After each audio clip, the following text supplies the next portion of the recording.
هنر خاوندان کسبګر جوړي او تاسو پښتانو ته وګورئ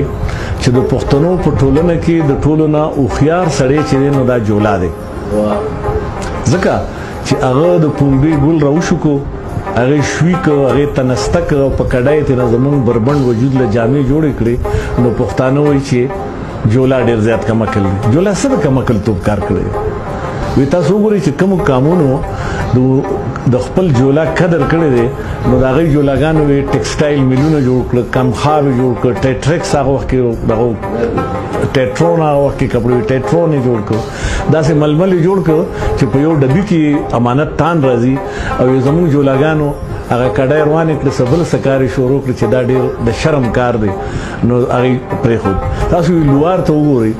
پالا لور رمبې دا وی 500 قبل مسیح کی ایجاد شوی دی عیسی علیه السلام د پیدایش نه 1500 کال مخکې او زموږ د پښتنو په معاشره کې او په ټولنه کې اوس هم چې دی نو زموږ لوار سندان ته بنای تناسته او موږ لرونه دغه جوړایلا کې د آزادو قانونو لوارانو چې چاوله عزت ورکړي احترام ورکړي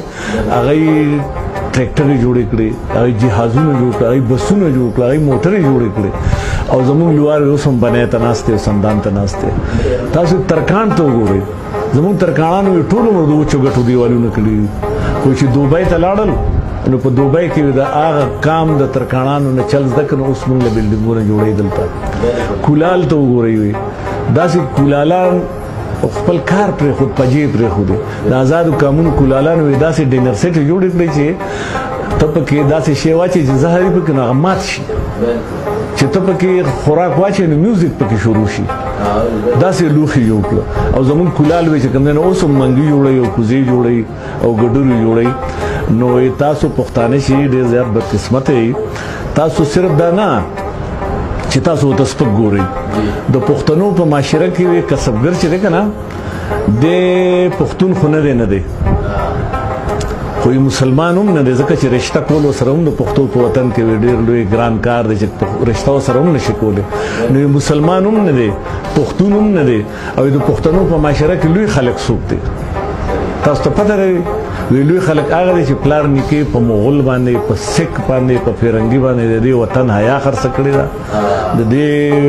دې په خپل خلکو مخبري کړی دا د آزادۍ خلک مړ کړی دي چې څوک چا د دې وطن خبره کړی دا هغه وجلی دي نو هغه ته لوی جاګیرونه ملو شوی هغه لوی خانان دي لوی جیدادونو خاوندان دي او چې کم خلک دا وطن جوړي او چا دا زموږ کلچر او کلتور جوړ کړي نو پښتنو چې څو پورې د علم د هنر او د کسب قدر څو پورې پښتنو نه کړي نو پښتنو نه لوی خلک نشي جوړي نه پښتانه ترقي کولی شي د غني خان حضور تاسو صرف دوه وام یو دوه درې شعرونه درته وام چې زما په خیال غني بابا د پښتون دغه شاعري چې ده کنه هغه د پښتنو سره او د پښتني خاورې د جړې شاعري ده خپل وطن سره هر شاعر مینه کوي توم شاعري توم د خپل وطن سره مینه کوي او د خپل وطن سره د مینې اظهار په شعرونو کې هر شاعر کړی دی خو غني بابا چې څنګه کړی دی کنه نو ما د اردو شاعرانو کتلی دي ما د پښتو ټول شاعران زه ګورم شاعري مې خوښ خپل شاعر نه یم خو شعر و شاعري مې خوښ ډېره زیاتې د غني بابا یو وړوکی غونډې نظم غزل دی وړوکی غونډه چې خپل وطن سره د مینې اظهار ګوره خپل خاورې سره خپل ولس سره چې ما لیدلی د فرنګ ښکلي جیزونه چې د لاندې تې غورځنګ وهي سیندونه او ما لیدلی محلونه د لندن جینکۍ مستې ازادې ګل بدن او ما لیدلی د اټلي ښایسته ښارونه سره انګور او سره شراب او سره لاسونه او ما لیدلی امریکا کې دي ښارونه چې وریځو ته یې رسي مکانونه خو چې ووینم دا خپل د خټو کور رانه هیر شي محلونه ښایسته نور دا نری تنګې کوڅې زموږ د کلي ورته څه دي د دنیا ښارونه ښکلي او چې خړمخه رور پښتون مخې له درشي درنه هیر به ټول ښایست د بحر و بر شي او خدایا شکر چې پیدا دې په دې کام کړم